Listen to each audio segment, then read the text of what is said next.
Sumauru wawanaka, sumauru wawanaka. Millanaka, yoqallanaka, sumauru yatichiri, llakita, sumauru. Chakunchuraq ñani wawanakaqa, kunchuraq ñaniqa, hichuruqqa tapqa ñani, kirkipqa ñani, ya, taqpachani, kirkipqa ñani wawanaka.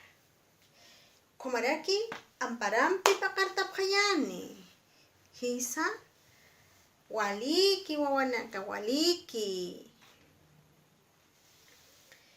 Kullakita yatichiri, amparampi paqartapqa ñani, ya, taqpachani, sayt'asipqa ñani,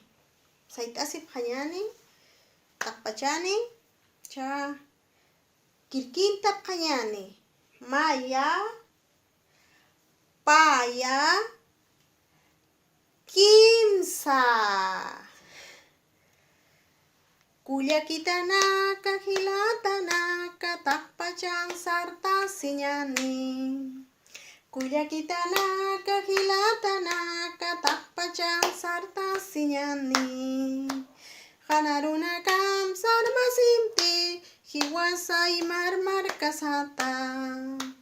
Hanarunakam sarmasimpi, hiwasay marmar kasata. Layla, masumacha urutaki.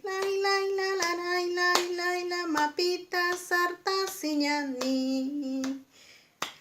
Waliki wawanaka, waliki. Yuspayarpa wawanaka, cha qontasipqa ñani, chuktasipqa ñani wawanaka.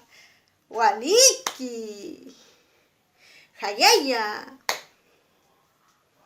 Yuspayarpa.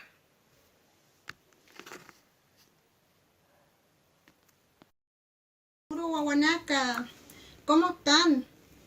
Mi nombre es Patricia Tapia Pérez. Soy Interculturalidad de Jardín Pedregal 2. Hoy les quiero hablarles de la ceremonia, la paua. ¿Ya? ¿Para qué sirve la coca?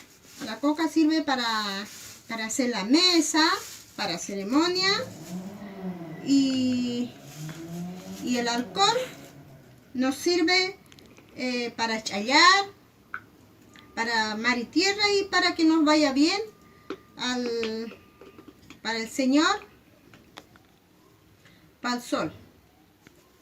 Y acá tenemos el vinito, también nos representa como para la tierra, el fruto de la tierra.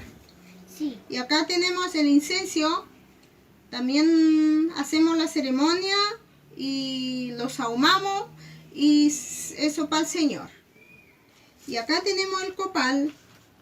Copal nos presenta a Pachamama, a Mar y Tierra, ¿ya? Y espero que les guste. Yuspayarpa, Hikisinkama.